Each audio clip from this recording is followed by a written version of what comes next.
What's up, y'all? College football is approaching fast. Check out another version of the Boss and the Sauce show coming up right now.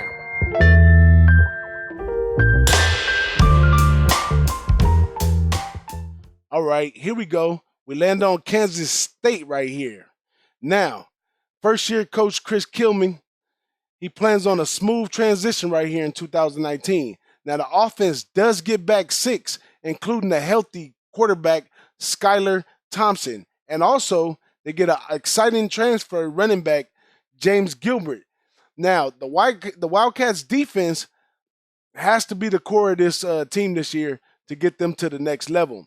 Last year, they only gave up 25 points a game, and this year, they returned 8 from that defensive squad. Now, maybe there were some things going on in the background over at Kansas State last year, but this year looks way more promising them. I definitely don't see them going 5-7 again. I got them down at 7 wins.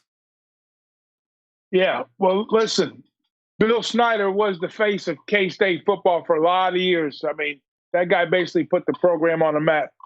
He's a legend, and I think towards the end, just kind of slid out, kind of rode his horse off into the sunset. But now who they bring in, Chris Kleiman. Now, Chris Kleiman, for those of you who don't know who he is, there's a little team called North Dakota State, an FBS team, right, or FCS team. This team won 4 national championships in the last 5 years, and he coached a guy named Carson Wentz. So the guy's a winner. He's a defensive-minded type of coach. He brings in his defensive coordinator with him. They're going to be playing some aggressive style of football close to the line of scrimmage.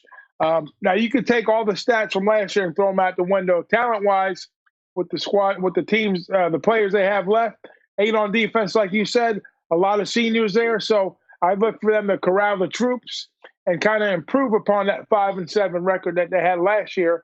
They start out with Nicholls State, Bowling Green at home, and then they go on the road to take on Mississippi State and Oklahoma State.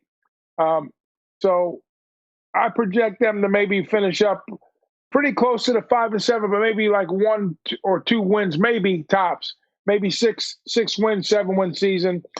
This is going to be an exciting time for this program because number one, it's sad and bittersweet. They get rid of Snyder, but they bring in a champion. This guy knows how to win football games, and I look for big things on the horizon for K-State. Now, the people over at Lindsay Magazine, they caught up with K-State's coach, Chris, and he says this, I quote, "We're still light years away and from being ready to play the game, but I notice how we want them in practice.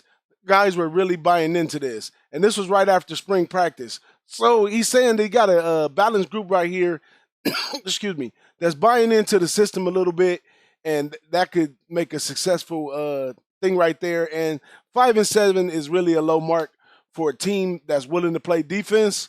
So I think that 7 wins looks more proper for Kansas State this year. Any last words on K-State, BigRagoo?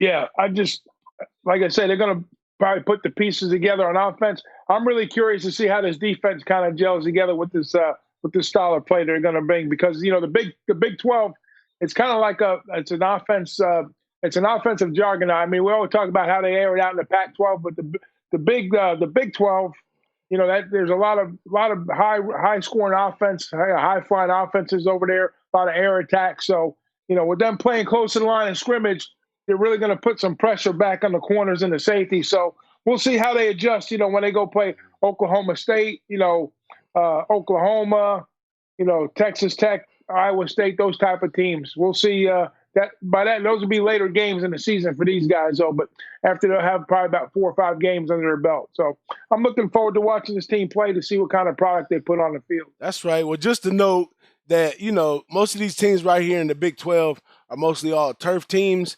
And that contributes to the offensive success and the overs in these Big 12 games. But that's K-State Wildcats right there. You heard it first right here on the Boss and the Sauce show.